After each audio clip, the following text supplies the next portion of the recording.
était là sans vraiment y être. Amina, quant à elle, était assise de l'autre côté de la salle, simple et sereine. Elle portait un boubou bleu ciel, modeste mais élégant. À ses côtés, son avocat, un jeune homme au visage déterminé, semblait prêt à affronter la montagne qu'était Fatou. Fatou prit la parole dès qu'elle en eut l'occasion. « Votre honneur, il est évident que cette accusation est une tentative désespérée de profiter de ma famille. Mon fils n'a rien fait de mal. Cette femme, que j'ai généreusement employée pendant des années, essaie de ternir notre réputation pour obtenir de l'argent. C'est tout simplement scandaleux. » Son ton était ferme, son regard tranchant. Mais Amina ne flancha pas. Quand ce fut son tour, elle parla doucement, mais chaque mot semblait peser une tonne.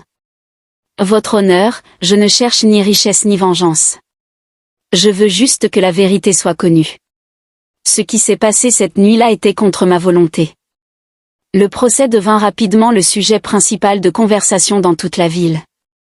Les médias s'emparèrent de l'affaire, et chaque jour, des articles détaillaient les moindres rebondissements. Fatou, avec ses relations, essaya d'étouffer l'affaire, mais l'histoire était devenue trop grande pour être cachée. Dans la salle d'audience, la tension était palpable.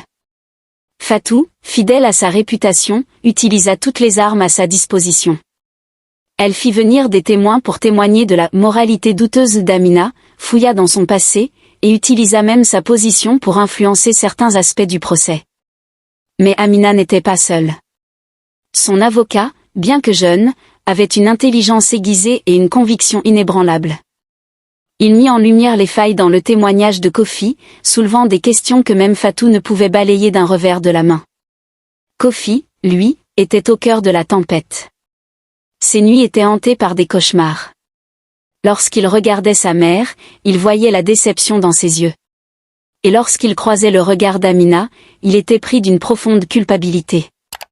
Un jour, lors d'une pause dans le procès, Fatou s'approcha de lui. « Kofi, mon fils, tu dois être fort. Ne les laisse pas te détruire.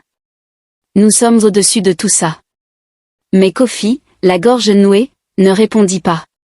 Il savait que, cette fois, il ne pouvait pas simplement obéir à sa mère.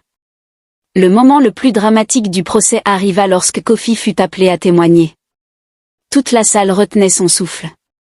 Fatou, assise au premier rang, lui adressa un regard qui semblait dire « N'oublie pas qui tu es. N'oublie pas qui je suis. » Mais Kofi, debout devant tout le monde, sembla se libérer d'un poids.